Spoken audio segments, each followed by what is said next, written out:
And the abstract stuff, beautiful. That's what gets us to great engineering, going to the moon, really, you know, pushing the limits of our imagination. But if we can't get people to just generally understand how to check their math, or how to, you know, do percentages, how to read a contract, then all that other stuff, then to me, it just doesn't mean much, right? The reality, the interpretation of reality through math is very real. Yeah, it's crucial, and I think there's an urgency right now. I think we're at a point, like you mentioned earlier, with the COVID and with a lot of changes. It's like we can see the urgency, that there's an urgency for us to literally, like you said, reorient our perspective on literally math. And the misconception is that math is concrete and doesn't grow or doesn't evolve, but that's not true. Like you said, math is a living entity. It too has a time function. It too changes. It too evolves. And like you said earlier too, there could be a different parallel universe somewhere else, and they use math too. But their math is different than the math that we use, because their math works in their constrained dimensions. You know, but that doesn't mean that math doesn't evolve. Math changes based on your perspective. You know, and see from everything you just said, you realize how you just started taking your ego out of it. The ego is out of it. It can work this way here, it can work this way here, and they're not wrong. It's that that's the way that it works, and you respect it. Right? And this would change, like, going back to the issue of race. This literally would change the philosophy of the planet to the point where it will change how we view each other, how we interact with each other, how we work and do business together. This changes.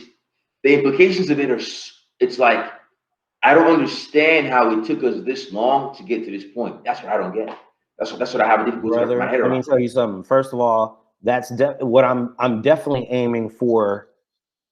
You know, like, look, math itself is not, I teach math with a set of ethics, right? Math itself does not care about ethics, right? You can, you know, you could turn into an evil genius if you want to, if you know math really well too.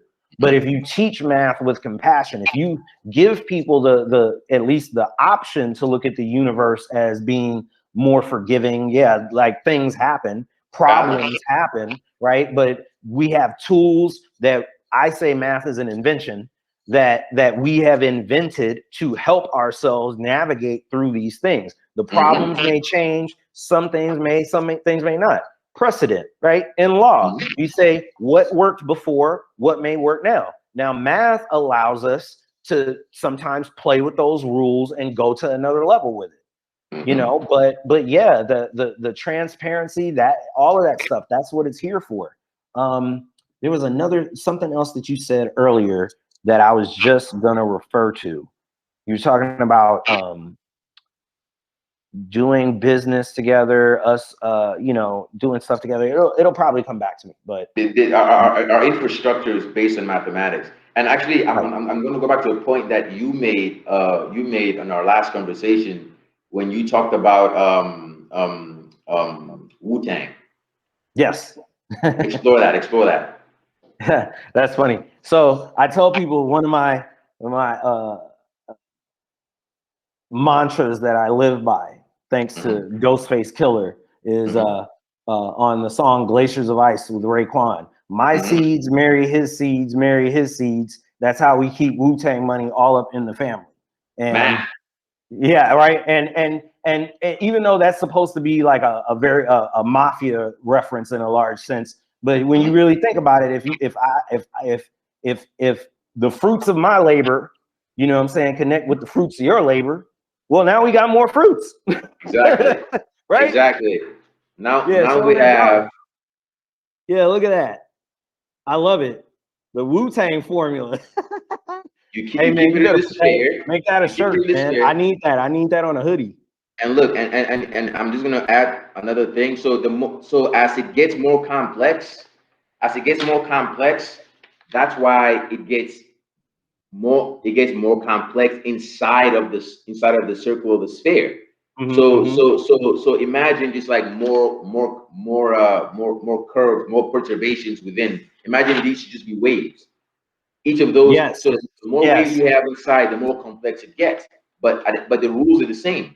You keep it within the sphere, and you just keep compounding, or you keep multiplying. Look, man, that's beautiful. You know what I mean? And there's so many different ways to think about that, and that it doesn't, and the math behind it doesn't have to be, you know, I think that a lot of times when we talk about math, it's just so cold and it doesn't do anything, or we start thinking about, well, how can I just make money from it?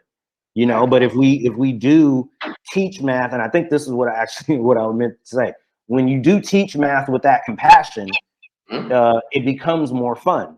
You do want to be more creative with it. But if all it's going to be is either you're right or wrong and this and that and all that other stuff, nobody wants to deal with that. That's not even real life, you know. But no, man, that is what I'm aiming for. I'm aiming for more people to say, like, you can approach math like that if you want to, but imagine if you approached it like this, and then how actually it's a little bit more productive when you approach it that way. People are a little bit more, it's more inviting, it's more comfortable. I don't have to worry about stuff as much when we start, you know, if we just keep looking at the world in this, you know, the growth mindset and math are very connected, not only for yourself, but for the things around you. Yeah. And I've noticed that in the academic world, it's almost like they've invented their own language that nobody understands. And they talk about, like, for example, differentiation, integration. They talk about concepts that are actually intuitive concepts. Yes. You know, but they make it seem so abstract and so complex that the average you wouldn't understand. It's very difficult. I mean, did you get through this? Did you get through? Yeah, no. It's more like a hazing process when I look at it, as opposed to a learning process. So because I look at education or learning as like opening up a flower. Like it's already inside. You just have to open it up. Look at that, man. Look at that. Academia is like they actually just ossify it and clog it up where you just give up. You're like, nah, I don't want to deal with it. It's too much. Let's keep in mind that education is often connected to elitism, access, keeping people out. You know what I mean? Absolutely.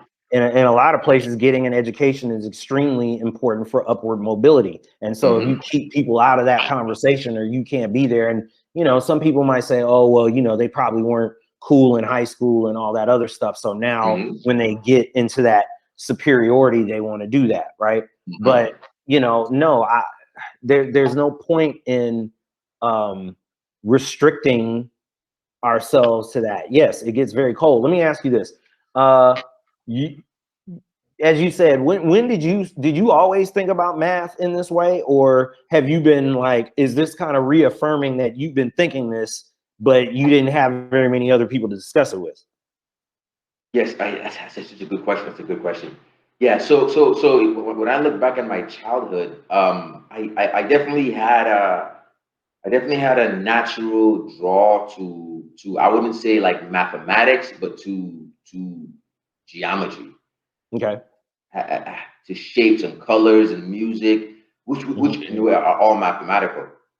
But I started to really explore mathematics as I got older, and I was allowed to explore it, because it's very easy to have that like beaten out of you in a way, that like exploratory, like childlike playfulness, like you said, when it comes to math. You know, like if you give a little child Play-Doh, they'll make something abstract with it.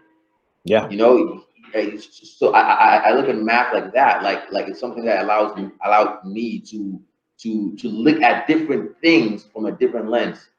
Right. You know, I never looked at math as a concrete thing where I have to go sit in class and learn it. It was something that I saw around me.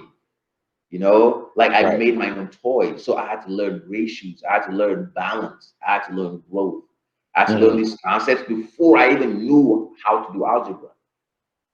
So that was my introduction to mathematics, and I'm glad it went that way, because I feel like if it went the other way, I might have lost my interest at a young age. Yeah.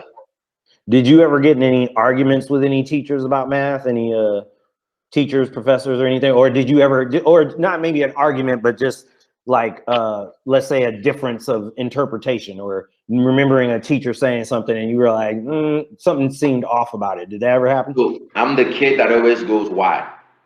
I'm that child. I'm always why. And they never had an answer for me. Right. And see, that's I think I did a video recently. I hope I said this, but one of the things that I talked about is, in a sense, bad math teachers, right? And you're not a very good math teacher if a kid asks you why, and all you kind of do is just say, just do what I tell you. You know what I mean? At some point you should, and some people don't know, why do we add? Well, I mean, I thought on those really simple questions. Because sometimes a simple question, the answer isn't that easy, but it's important to know. So why do we add? Well, lots of things add. So adding is a part of our world. So we add because that's what we do. And that's, you know, whether or not that's an acceptable enough answer. But did a lot of teachers get tired of you asking why, or try to shut you up from asking why? I mean, to be honest with you, it gets annoying when a kid asks you why, you don't know the answer. Right. It becomes cyclical. Right. Well, I'm glad you didn't give up, because, you know, now, you know, that perspective that you have as you on the search for that, you know, then it starts becoming clear. And that's actually how I got better at math, in a sense, was because there was a day where I figured out a question that I didn't think I'd be able to figure out. And then I said, but that means that something in here is supposed to make sense. So what is it about that I can harness so that then it makes sense? And I had to really think about it over and over again, sometimes do the problem a couple of times. And then I said, oh, okay, this is happening because this is happening. And then when you get that realization, that's when you start realizing even more stuff. But yeah, no, it's got to start with a why. And, you know, even if it's annoying, sometimes that why is a very important question. It's probably the most important question. The why is the core to most problems. Is why do you want to solve this problem in the first place? Right. Why? For what? Exactly. And this goes to your argument about the fact that it's universal. So well, it's there. So the moment you figure out the why, then you can figure out what kind of math you should be using. Right. And let me tell you, I mean, I try to stay away from the word universal, only because, like, you know, the universe itself is pretty wild and wacky and always doing something new. And even for ourselves, we're trying to figure out our own, you know, limitations of our senses. But so far, we haven't seen anything in our world or the universe do anything outside of adding, subtracting, multiplying, and dividing. You know, or just existing, being there, right? Like, so far. So, you know, until we see something else, we might add that into the process. But other than that, that's what we're doing. Let's explore a bit. So when I spoke to you earlier, you talked about the universe expanding from zero, and you made a really good. You had a really good metaphor for it. Tell the audience that, because I really like that metaphor. When you talked about going from 0 to 1, and then you can still grow. You can grow within 0 and 1, but when you decide, you can then jump to 2. Yes. Right. So if you look at a number line, right, if you have 0, meaning that there's nothing, right, and we can talk about negative numbers, but 0, and you have all those decimals, all those fractions in between. Infinite decimals, nearly infinite. But at some point, it needs to turn into 1. We gotta turn that over, right? And you know, the Big Bang, I think a lot of the way that we that's kind of that turnover is when it runs up to a certain point. Now it's got to turn into something else. My friend who's a physics major, my homie Kieran, that I linked you with on text, you know, his and I'm thinking more deeply about this, but you know, it doesn't disprove the Big Bang theory at all, but the idea of oneness. Right. A lot of times as we think of the Big Bang, we also refer to, like, there was nothing and then there was an explosion. But it's kind of like, well, also there's the idea that everything was one thing and then it exploded into many things. But the idea of absolute nothingness, it's actually kind of a funny concept, because there's, you know, most of math kind of says that there's something. Zero is a placeholder. It's a placeholder for what either what you don't know or don't have right now. Mm-hmm. And you know, this reminds me of quantum gravity. Like right now in physics, there's this, like at the Large Hadron Collider in Switzerland, what they're looking for is essentially the particle that unifies everything with that zero, with that immaterial sort of intelligence or energy, whatever you want to call it. So they're looking for gravity. They're looking for the particle for gravity, the graviton, right? Okay. And that sounds like what you're saying. It's like they're looking for this thing, but are they gonna ever find it? Because there's always gonna be something newer. There's always gonna be something more discrete, something. Right. I mean, something more fundamental. No matter what layer you go to, there's gonna be something else, right? That you cannot grasp. I mean, hey, we can, go on forever. Once you figure out that gravity particle, then you're gonna have to ask yourself, well, where did that come from? Then you're gonna have to ask yourself, what about that? And I'm like, hey, you know what? That's cool. And I love those type of things because they're interesting. I mean, I wish that we could take some of that same brain power and put it into, like, you know, dealing with homelessness and stuff, exactly. and racism. Practical but stuff. I mean, hey, why not? Let's go ahead and figure that out. You know what I mean? And but as we do, we're gonna have more and more questions to ask. Because here's the thing: the way that it works or doesn't work here, you go somewhere else, gravity is totally different. And now we start asking ourselves, then, okay, if we move to Mars, how are we? What are we gonna do with this particle? How are we gonna redistribute gravity in different places? That's a lot of power. And you know, hopefully we, you know, if we do figure that out, we use it in a sane and responsible way. But you know, that's why we should probably learn more math in order to make sure that we do that. Actually, here's the point that I was going to make earlier that I just thought about when we talked about making math more accessible and all this stuff. So for those that don't know, me and Ngu met on a Clubhouse, right? And I've been in some of these AI rooms and these science rooms and people talking about algorithms, and they talk about it in a very, you know, that this data driven thing is going to, you know, that the human element doesn't have to worry about the data drive or whatever, which we know isn't true. But one guy kind of said something to the effect of like, oh, well, you know, I don't think people need to necessarily know what's under the hood as far as the algorithm. I think I was there. Okay. Yeah. And I said, no, people absolutely should know how this stuff works. I should know how the math works insofar as that, you know, once I click on this, then suddenly all this data is now turning this way. But I think a lot of people have figured it out. A lot of people have figured out how to hack some of these social media programs and all that. But math literacy is extremely important, especially if we're talking about AI and self-driving cars and these data-driven things. We gotta then start knowing those things around us for our own protection. And we're gonna have to create more. We're gonna have self-driving cars. We better make sure the math is correct. We better make sure, correct. You know? Correct. And I agree with you. And please tell the audience where to find your work, because I think that's important for people to look up. You have some really good projects that you're working on and some really good points you're making here. So please. Thanks. Yes, please. YoMath.study on Instagram and YouTube, and www.YoMath.study, so that you can find me. You know, I have lots of different classes. I'm definitely trying to target and tutor more adults so that they can help their kids. I'm, you know, coming up with other ways to, you know, market this around and all that. But you have a curriculum that you're working on too? I'm not. I have a friend of mine. She's working on her own workbook and textbook with another friend of hers, my homegirl Shura. And I'll definitely send you a link to that. I think, you know, if I'm not really as interested in creating a book as I am. I like teaching it.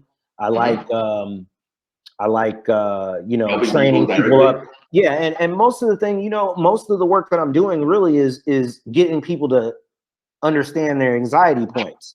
That's really what I'm kind of doing a lot of the times. I teach the math and all that other stuff, but the biggest part of it is getting them to break out of these notions that they've had about whatever they're doing, whether it's perfectionism or you know, their study habits or any of those things. Most of the time, or even just fear. or just fear, you know. And most of those, all of those things are perfectionism. At least is related to a lot of the fear or the intimidation, or I'm not sure how to do this, all that stuff. But once you really start getting people to recognize those things that they're doing actually and working against themselves to no fault of their own, you know, the way that we've been acculturated to math and all that other stuff, when you start breaking that down, that's why I tell people, I'm only largely, after I do maybe 8 to 10 sessions with you, you're going to be able to learn it on your own. And then you come to me when there's something you can't quite figure it out. And if I can't figure it out, I'll start asking my friends that know it better. But you know, I'm trying to normalize help more than anything, you know. You used the phrase earlier. You said you want to help your clients get to a point where they have a mathematical thinking, or what was the term you used? Mathematical framework.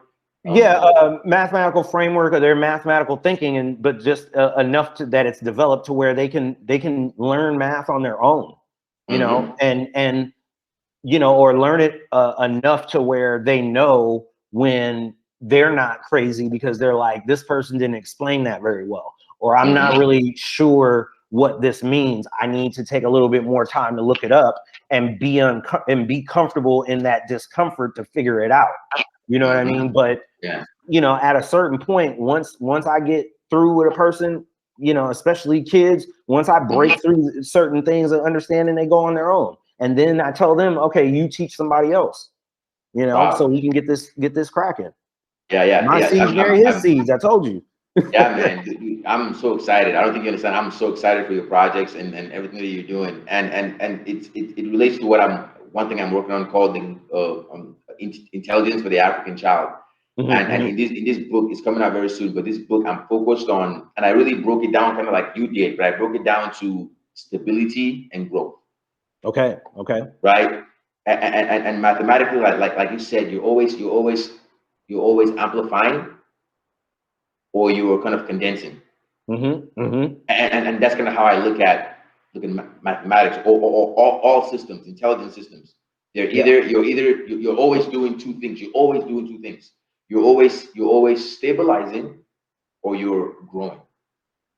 And if we can get this school of thought into people's minds early on, I think this can translate to all fields, including mathematics. Because like you said, once you go into mathematics and you understand growth and stability, then you understand multiplication, division, addition, subtraction intuitively, because those are just symmetrical opposites of stability and growth. Yeah, completely. Right. And it's actually, that makes it real easy, right? And when you get lost on something, you refer back to that thought and say to myself, okay, what am I doing here? Am I stabilizing or am I growing? Exactly. Hey man, that's great. And that's such a wonderful thing to allow a person to introspectively ask themselves. You know what I mean? And as you're saying, and I'll keep it all the way real, as you talk about, you know, for Black children, as I've told people that somehow or another, especially in this country, we've lost sight of Black people and African people's contribution to math and invention all over the place, but especially in this country. I'm making sure every year I assign Black mathematicians and inventors to my math classes, and people are like just in awe of all the things. I'm learning new things every year. I didn't know it was a West African man that basically made the first supercomputer.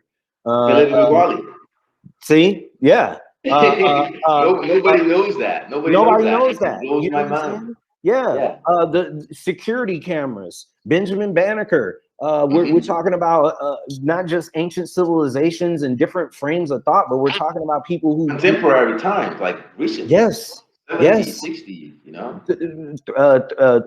3D printing and imaging, satellite stuff. Even the telephone, even things like the telephone, where they give to Graham Bell, all these inventors that are not really the inventors. They're more like the guys that took credit for it. They're the guys that capitalized off that knowledge, you know. Right. And just to say, like, when you don't see yourself represented anymore, when we look at math, especially, we look at it either, oh, it just came to us from the universe, or it was Pythagoras and them. And it's like, no, like I said, every culture has had their own math or mathematical system. You know what I'm saying? Right. And so when we don't see ourselves represented, we think that we can't problem solve. We think we can't do these things. We think we need other people to do our problems, to solve our problems for us, you know. And that's how we internalize this. You know,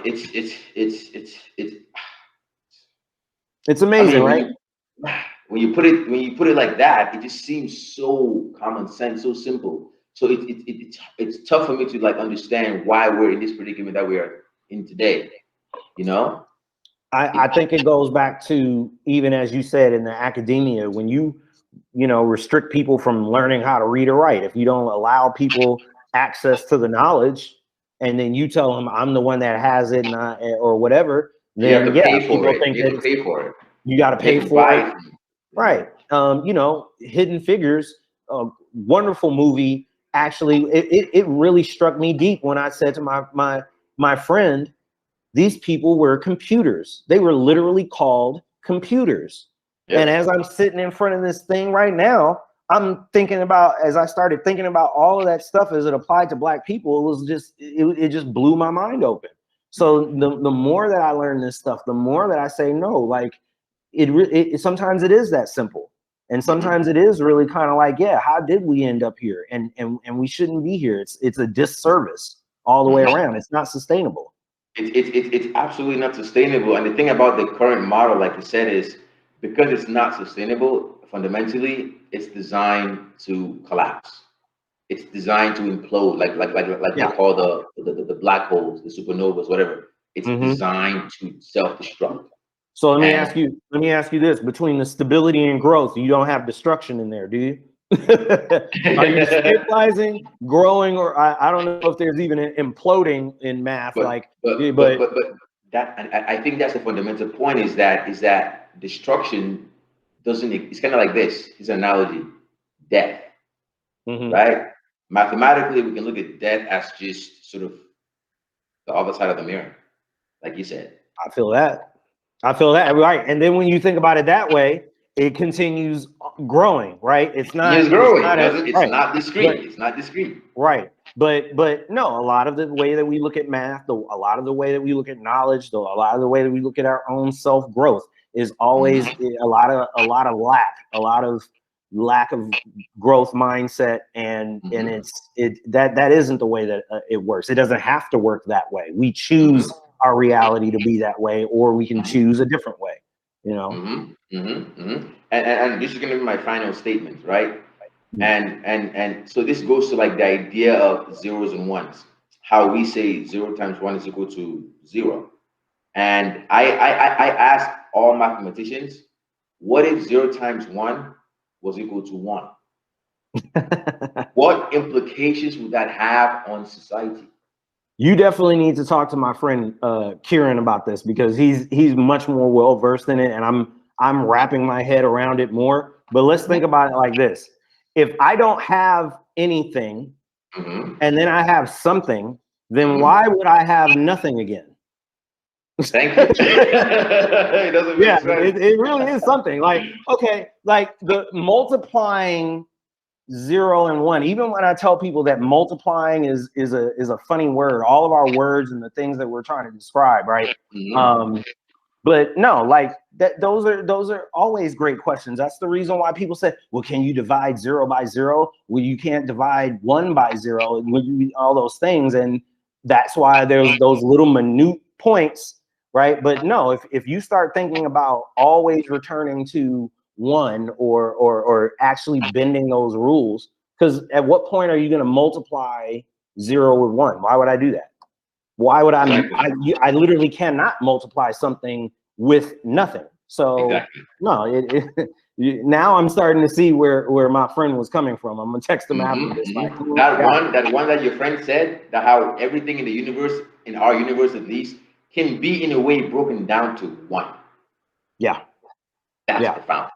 That's profound. That's math. Very That's much math. so. And this goes down to your point, to finalize your point of it's either growing or it's compacting. Growth, stability. You take that one, you can split that one into 1,000 pieces, like a loaf of bread. There you go. Or you can amplify that one into multiply by 1,000.